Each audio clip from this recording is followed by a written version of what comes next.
제1장 회오리 바람. 도로시는 농부인 헨리 아저씨와 농부의 아내인 엠 아줌마와 함께 캔사스 중부의 대평원에 살고 있었다. 그들의 집은 작았고 마차로 수마일을 옮겨온 목재로 지어진 것이었다. 4개의 벽, 마루와 지붕이 하나의 방을 이루고 있었다.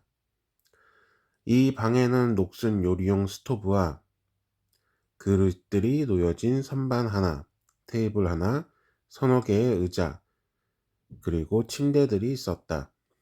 헨리 아저씨와 엠 아주머니는 한쪽 구석에 큰 침대를 사용했고 도로시는 다른 구석에 있는 작은 침대를 썼다. 다락방이나 지하실은 전혀 없었고 바닥에는 지나가는 길에 있는 모든 건물을 부숴버리는 커다란 회오리 바람이 일어났을 때 온 가족이 피하기 위해 대피실로 쓰는 작은 구멍이 있었다.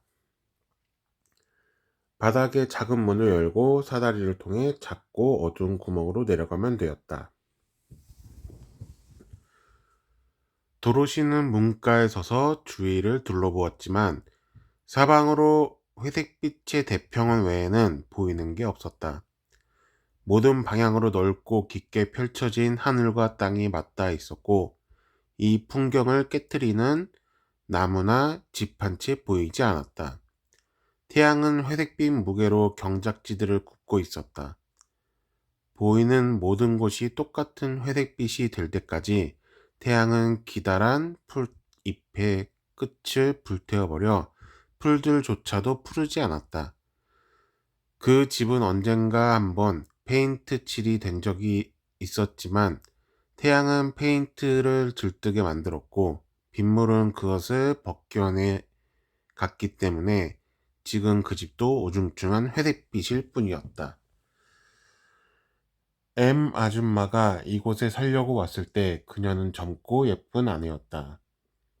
하지만 태양과 바람은 그녀 역시 바꿔놓았다. 그녀의 반짝거리는 눈빛을 가져가고 수수한 회색빛을 남겨놓았고 그녀의 볼과 입술의 붉은 빛을 역시 회색으로 바꾸어 놓았다.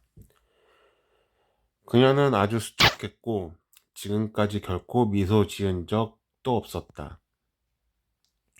고아였던 도로시가 처음 왔을 때 엠 아줌마는 이 아이의 웃음소리에 무척 놀랐었다.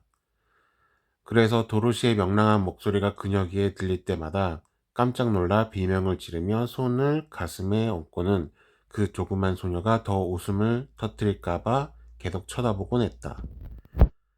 헨리 아저씨도 웃음이 없었다. 아침부터 밤까지 힘들게 일하면서 즐거움을 전혀 몰랐다. 그 또한 긴 수염부터 낡은 장화에 이르기까지 회색빛이었다. 그는 엄격하고 엄숙했고 말도 거의 하지 않았다. 도로시를 웃음짓게 만들고 그녀 주변의 것들처럼 회색빛으로 변해가는 것을 막아준 것은 바로 토토였다. 토토는 회색빛이 아니었다. 토토는 긴 은빛 털과 그의 재미나게 생긴 아주 조그만 코 옆에서 명랑하게 반짝거리는 작고 검은 눈을 가진 조그만 검은색 강아지였다. 토토는 도로시와 함께 온종일 뛰어다니며 놀았기 때문에 그녀는 토토를 아주 사랑했다.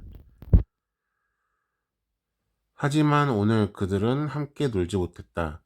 헨리 아저씨가 문가에 앉아 평소보다 더 회색빛을 띠는 하늘을 걱정스럽게 살피고 있었다. 도로시도 역시 토토를 팔에 안고 문가에 서서 함께 하늘을 쳐다보았다. 엠 아줌마는 설거지를 하는 중이었다. 저 멀리 북쪽에서 들려오는 바람의 낮은 흐느낌과 함께 헨리 아저씨와 도로시는 풀들이 몸을 낮게 숙이고 물결치는 것을 보았다. 남쪽으로부터는 날카로운 휘파람 소리를 내며 바람이 불었고 그들이 그쪽으로 눈을 돌리자 그 방향에서도 역시 풀들이 물결치는 것을 볼 수 있었다. 갑자기 헨리 아저씨가 일어났다. 회오리 바람이 오고 있어. 난 잠깐 가축들을 보고 올게. 그리고는 바로 소와 말이 있는 헛간을 향해 달려갔다. M 아줌마는 하던 일을 멈추고 문가로 나왔다. 그녀는 한눈에 위험이 눈앞에 왔다는 것을 알았다. 그녀는 소리쳤다. 빨리 도로시 지하실로 달려가. 그러자 토토가 도로시의 팔에서 뛰쳐나와 침대 밑에 숨었고 도로시는 토토를 잡으러 쫓아갔다. 몹시 놀란 M 아줌마는 바닥에 있는 문을 열고 작고 어두운 구멍 속으로 사다리를 내려갔다. 도로시는 마침내 토토를 잡아 아줌마를 따라 가기 시작했다. 도로시가 방을 반쯤 가로질러 갈 때 바람이 내는 커다란 비명소리가 들렸고 집이 심하게 흔들려서 발을 헛디디며 바닥에 주저앉게 되었다. 그때 이상한 일이 일어났다.